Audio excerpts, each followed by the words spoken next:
আসসালামু আলাইকুম। সুন্দর না রুমটা? হ্যাঁ, খুবই সুন্দর, কিন্তু এটা আমার রুম না, আর এটি কোনো আসলে হোটেল রুমও না। এটি হচ্ছে ছোটো মোটো একটি শিপের রুম। আর লোকেশনটা আমি দেখাই, আমি এই মুহূর্তে ঠিক কোথায় আছি দেখেন, কোথায় আছি কেউ কি আন্দাজ করতে পারলেন কিনা জানি না। এটি হচ্ছে world biggest mangrove forest, Sundarban, বাংলাদেশের সুন্দরবন। আপনারা জানেন 10,000 বর্গ কিলোমিটার জায়গা নিয়ে অবস্থিত এই সুন্দরবন, যার প্রায় 2,000 বর্গ কিলোমিটার হচ্ছে এরকম জলাকীর্ণ এলাকা, নদী নালা সাগর খাল বিল নিয়ে।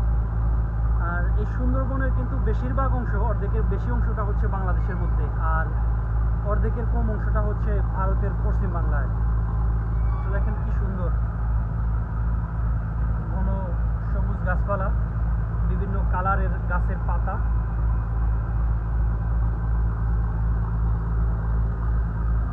আমার রুমের ব্যালকনিতে দাঁড়িয়ে আসলে এই সৌন্দর্যটা আমি উপভোগ করতেছি। Just awesome.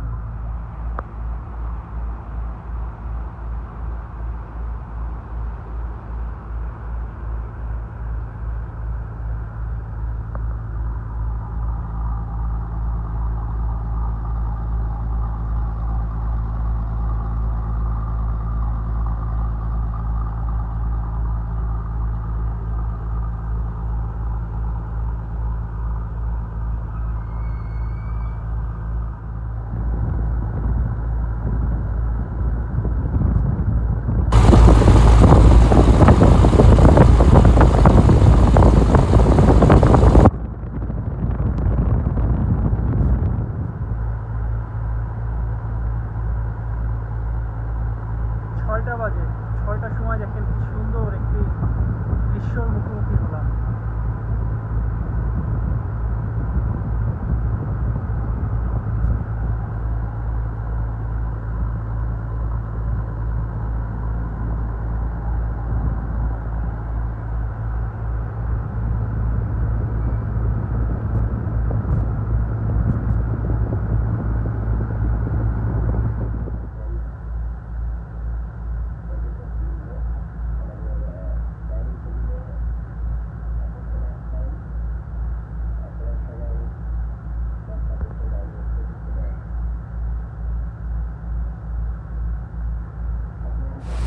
এই তো সেকেন্ডের মধ্যে সূর্য অস্ত গেল, আর এই পাশে এই যে চাঁদ অলরেডি উঠে পড়ছে।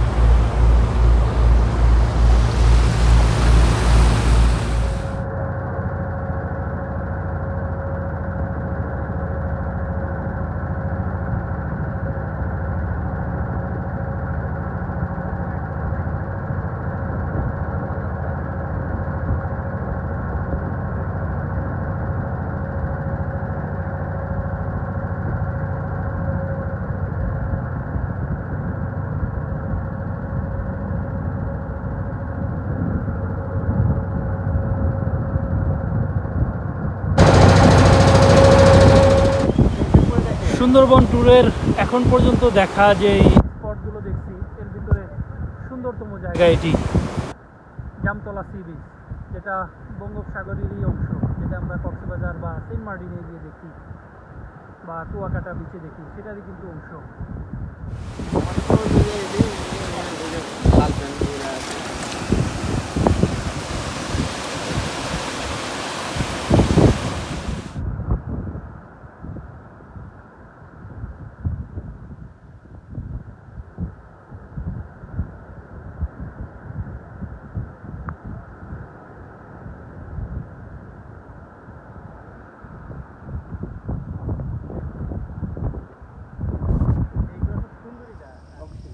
সব ওখানে সব এক জায়গা কলিগুলো একই জায়গা টাকাটা ওই একই জায়গা তোমার ওই তোমরা অনেক জায়গা করবে না সেটাও যে একটা তো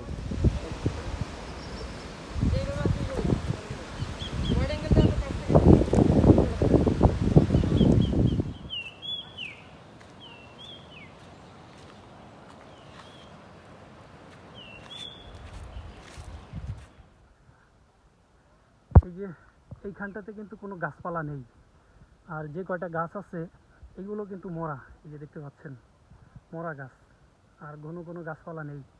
এটা হচ্ছে সিডরের ইফেক্ট। 2007 সালে নভেম্বর মাসে যে সিডর হয়েছিল, প্রলয়ঙ্কারী ঝড়, জলোচ্ছ্বাস, সেটার ইফেক্ট। সমুদ্রের অতিরিক্ত লোনা যে বালু সেটা এখানে চলে আসার কারণে এখানে আর প্রোডাক্টিভিটি নেই, নতুন করে কোনো গাছ হচ্ছে না, যা ছিল সেটাও মরে গেছে। তো এটা গবেষণায় দেখা গেছে যে প্রায় আরও 30 বছর লাগবে এটা নিউট্রাল পজিশনে আসতে, তারপরে হয়তো বা এখানে নতুন করে গাছ গজানোর সম্ভাবনা হতে পারে।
এই যে পণ্যবাহী এই জাহাজটা কিন্তু মাত্র 7 থেকে 8 তলা, কিন্তু এইরকম পণ্যবাহী যে মাদার ভেসেলগুলো থাকে পণ্যবাহী, সেগুলো কিন্তু 20, 30, 35 তলা পর্যন্ত হয়ে থাকে।